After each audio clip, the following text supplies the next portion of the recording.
Thanks for staying with us here on THV 11 Plus. We have Chef Zara Abbasi joining us in studio today to tell us all about a new cooking show. Yeah. Welcome. We're glad to have you. Thank you for having me. I'm so excited about this show. I've been a pastry chef here in Little Rock for about 10 years now and been in the food community for over a decade and been teaching cooking classes, and because of that I've been able to meet some really cool chefs and people, and so this show is kind of built on building community through food because we have more in common than we don't have in common, and I thought food would be the perfect vehicle to bring us together. It gets people talking for sure. So who can we expect to come on this show with you? Any people we might know, anything like that? This show is going to be a little bit different in the sense it's not going to be chefs that you know, it's going to be your neighbors and everyday Little Rock citizens, because we need to know what our neighbors are cooking, what family history they have, what stories are associated with the food that they're making. And so I really wanted to help shine a light on our everyday neighbors and how important and vital they are to our food community as well. That makes it a little more relatable in a sense. Yeah, for sure. It doesn't have to be this big, well-known face. Exactly. And sometimes you will see some big, well-known faces, but for the most part, it is building community in Little Rock through food. Oh my gosh. Oh, so talk a little bit. I love this, and I only had like a Starbucks drink today, so you're making me a little hungry. I should have brought more food today. I know. So talk about the diversity that we can expect with the food, because I know that, you know, just when you're talking about your neighbors and stuff like that, people for their household are cooking different types of food. Absolutely. And it's important. And that's exactly what I wanted to highlight is our neighbors are different. We don't really go and knock on our neighbors' doors anymore, so we don't really know what's going on there. So as far as diversity goes, it's going to be everybody. It's going to be new cooks, whether they're younger or older, whether they're male or female, whatever stories that they come with, we're going to invite them to come and talk, because I think food really will bring us together. And I love hearing about the family history, and you'll see in our first episode, JoJo kind of goes over how long she's been making lumpia, and I think that's really important to see people through their food sometimes. And different cultures for sure. Different cultures and so many different tastes. I love to hear that. Speaking of that, let's toss now to that story, that cooking segment you guys just did. I'm so excited to see it. Sounds good. Today with me is Joanne Sims. If you've ever been to Cash Restaurant, then you know exactly who she is. But today, Jo is going to show us how to make her famous lumpia. Our restaurant industry, the food community here has grown so much. I've been working at Cash for about 13 years now. Oh, wow. We opened in 2014, and then prior to that, I worked almost 20 years at the Capitol Bar and Grill at the Capitol Hotel. So yeah, I'm just your everyday grandma cook that is also a server, and I love what I do. And Jo is a personality to be reckoned with, and more importantly, so is her lumpia.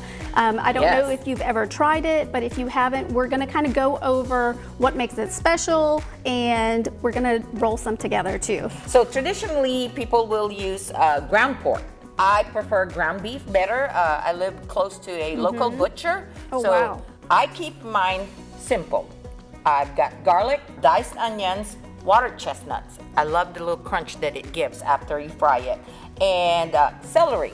Using, honestly, a lot of people don't know that the fronds, celery so just leaves the top and leafy stuff. parts. Yeah, the top leafy part. It's a lot more aroma and flavor, I think so. And this is just carrots right here. And what I've done right here is I've made a like a slurry, a paste. That's just cornstarch and water. Cornstarch and water to use to bind the wrappers right here. And quick trick, you know, a lot of people have a lot of problem peeling these off. I start in the middle. Start in the middle, okay. And then I start in the middle of the middle that we just middled. I just made that up, right? I got my little slurry right here right now, and literally this spoon, you gotta get it at the Asian store. It's actually any floss spoon that you could get right there. It's the perfect amount right here. Okay. So you just get that right there, get as close to this corner right here as possible. I see. And then as you bind, you tighten it up. So after the first roll, you're just... Yes, you just do it like... Flip the sides. Yeah, flip the sides like burrito. Yeah. But with me, I start pushing it like harder. Okay. And pinning it down. What that does is it pushes any extra air Yeah. inside it, and it fries up beautifully, and then Oh, look at that. it rolls up perfectly. So All now right, it's all your right. turn, Sarah. Okay, I am not a lumpia making professional, but with a teacher like Joe, Like that? portion Yes, of yes, that, move yes. it close to the side. You got it. Dan, look at you go. All righty, girl. And then the edges right there, it doesn't have to be like perfect. Some can angle this way, that way. But What look do you at think, you. Woo! Her first lumpia roll. I know. Is that Yay. 100%? Oh, that's perfect, actually. Okay. My kids have done worse. I made a Yes, dessert. you were telling me. I'm so dessert excited about one the over there. dessert So one. basically, you put a couple of slices of the jackfruit in there, and then at the very top, before I roll it, like you did the lumpia, I put a little tablespoon of brown sugar. Oh, perfect. So as it's frying and cooking, it caramelizes inside. Yes. That's so beautiful. It's good stuff. So we're gonna fry Sarah's.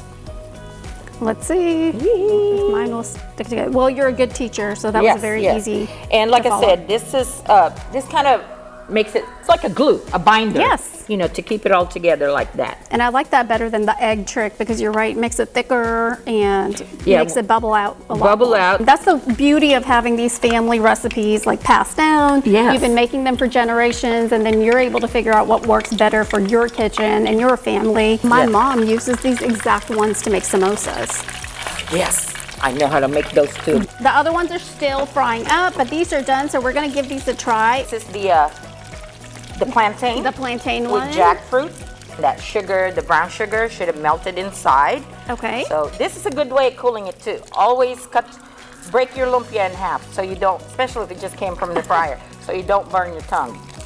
Okay, let's All give it right. a try. Cheers, Joe. Cheers. Thank you for being here, and we're gonna give these a try, and make sure you find Joe at Cash and chat her up about her lumpia. Oh, okay. Wow. They're hot, but absolutely delicious. This is really good. Thank you for being here, and join us next time when we have another community local showing us their family favorite recipe.